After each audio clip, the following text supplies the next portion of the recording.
देखिए, हम अक्सर सुनते रहते हैं कि बैटिंग विंस यू मैचेस और बॉलिंग विंस यू टूर्नामेंट, जिसकी एकदम करंट एग्जांपल, जिसकी एकदम रीसेंट और ताजा एग्जांपल है आरसीबी की टीम, जिसके पास पिछले अगर से आप आईपीएल जब से स्टार्ट हुआ 2008 से लेके 2025 तक, अगर से आप आरसी 2024 तक अगर से आप पूरे आईपीएल के सीजन को फॉलो करेंगे और खास तौर पे अगर से आरसीबी को अगर से आप फॉलो करेंगे, तो दुनिया क्रिकेट का हर बड़ा नाम एबी डिविलियर्स हो गया। विराट कोहली तो ऑब्वियसली टीम के 2008 से पार्ट है, एबी डिविलियर्स हो गया, क्रिस गेल हो गया, जैक कैलिस आईपीएल में शुरू के सीजन में आरसीबी के पार्ट थे, अनिल कुंबले जो इंडिया के one of the greatest spinner अगर से कहें, और ये अगर से कहें कि इंडिया के सबसे बड़े मैच विनर जो थे वो अनिल कुंबले आरसीबी की तरफ से खेले। ग्लेन मैक्सवेल आरसीबी की तरफ से खेल चुके, मिचेल स्टार्क खेल चुके और करंटली जॉश हेजलवुड भी खेल रहे। तो बहुत बड़े बड़े नाम आरसीबी की तरफ से जिन्होंने, जिन प्लेयर्स ने आरसीबी को रिप्रेजेंट किया। लेकिन उतने बड़े रिप्रेजेंट करने के बाद जो 2024 तक जो आईपीएल के शुरू के 15-16 सीजन थे, उसमें आरसीबी की जो परफॉर्मेंस थी या जो उनका जो ट्रॉफी ड्रॉट था आईपीएल के जो शुरू के 15 के सीजन में, और उसके बाद लगातार जब आप सीजन जीतते हैं, तो वो बताता है कि आपने जो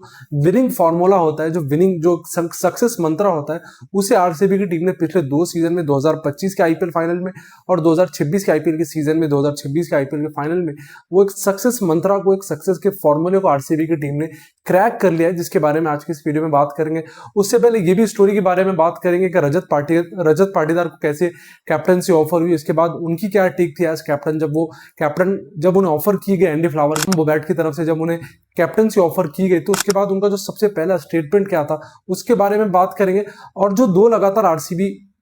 ट्रॉफी जीत चुकी है, तो ऐसी कौन सी चीजें सही कर रहे हैं, टीम कॉम्बिनेशन में ऐसे कौन से प्लेयर इंक्लूड हुए जिसके बाद आरसीबी लगातार दूसरी बार कंसेक्यूटिव आईपीएल की ट्रॉफी जीते। और बहुत ज्यादा मोस्ट प्रोबेबल शायद वो 2027 का भी आईपीएल शायद जीत के वो हैट्रिक अपने सीजन की 3 लगातार आईपीएल ट्रॉफी जीतने का भी शायद वो रिकॉर्ड बना सकते हैं, जिस तरह की उनका ओवरऑल टीम कॉम्बिनेशन चल रहा है। देखिए, सबसे पहले जब विराट कोहली ने आरसीबी के एज कैप्टन जब रिजाइन दिया, जब उन्होंने कहा कि मैं आरसीबी की कैप्टनसी अब आगे फ्यूचर में मैं आरसीबी की कैप्टनसी नहीं करूंगा, और आरसीबी का जो थिंक टैंक था, जो टीम मैनेजमेंट थी, वो एक नए लीडर की तरफ देख रही थी, तो एंडी फ्लावर और जो बोबैट हो गए, वो रजत पाटीदार की तरफ एज कैप्टन, फ्यूचर में एज कैप्टन के तौर पर रजत पाटीदार को देख रहे थे। और जिस तरह जतिन सप्रू ने उनकी स्टोरी बताई, जाहिर सी बात है वो मुझसे ज्यादा इनसाइड स्टोरी उनके पास होती है, क्योंकि वो क्रिकेट को इतना, प्लेयर्स को इतने ज्यादा करीब से वो फॉलो करते हैं। तो रजत पाटीदार को जब आरसीबी की कैप्टनसी दी गई, उस टाइम की वो स्टोरी सुना रहे थे जतिन सप्रू कि जब उन्हें कैप्टनसी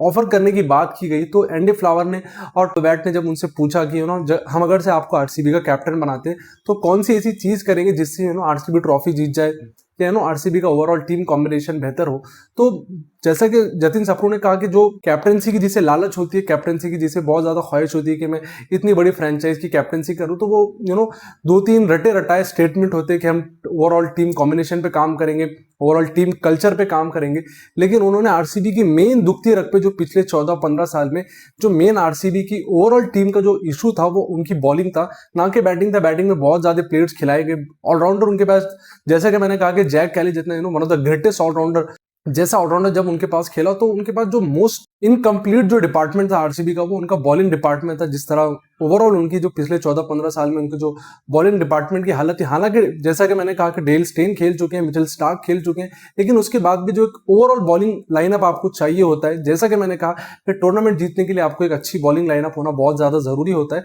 और जिसके ऊपर उन्होंने काम किया। और उस टाइम पे रजत पाटीदार ने, जैसा उन्हें कैप्टनसी ऑफर की गई एंडी फ्लावर और टॉम बोबैट की तरफ से, तो उन्होंने ये कहा था कि मुझे एक अच्छा फायरी बॉलिंग अटैक चाहिए, अगर से हम जीतना चाहते हैं, ट्रॉफी जीतना चाहते हैं आरसीबी की इस टीम को, अगर से हम ट्रॉफी जितवाना चाहते हैं, तो एक फायरी और एक अटैकिंग पेस बॉलिंग, एक बॉलिंग अटैक चाहिए, नॉट जस्ट पेस अटैक। क्योंकि जिसमें मैं, बहुत सारे लोग जॉश हेजलवुड को और भुवनेश्वर कुमार को जितना क्रेडिट दे रहे हैं, लेकिन मुझे लगता है कि आरसीबी जो लगातार 2 मरतबा जो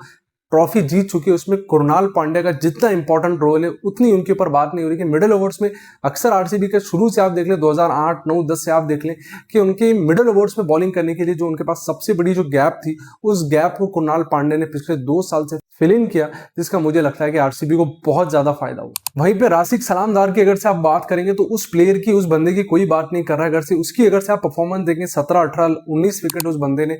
एज अ 5th और 6th बॉलर अगर से आप कहें तो शायद गलत नहीं होगा, उस बॉलर की तरफ से 17-18 विकेट, जिसपे शायद आरसीबी की पूरी टीम शायद उतना ज्यादा रिलाई नहीं करती होगी। इतना ज्यादा न्यू प्लेयर है, उतना ज्यादा उस प्लेयर के ऊपर, जिसके पास इतना लेस एक्सपीरियंस है, कम एक्सपीरियंस है, उस प्लेयर का आप उतना ज्यादा रिलाई नहीं करते। उतना कम रिलाई करने के बाद जब उस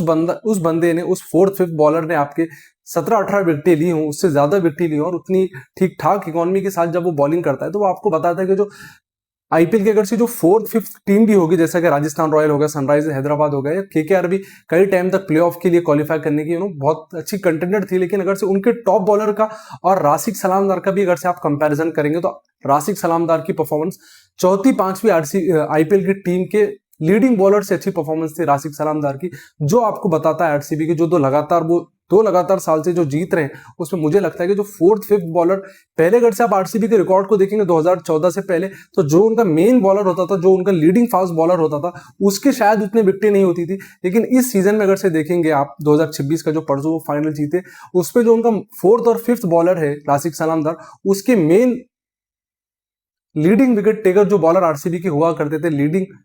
जो पेस अटैक को लीड करते थे, जो बॉलिंग अटैक को लीड करते थे 2025 से पहले 2024-23 के सीजन में देखेंगे तो उनकी शायद उतनी ज्यादा विकेटें नहीं होती थी। वहीं पे अगर से आप आज 2026 में देखेंगे तो राशिद सलामदार 4th-5th बॉलर होने के बावजूद one of the highest wicket taker की लिस्ट में थे। तो मुझे लगता है कि जो बॉलिंग अटैक के ऊपर जो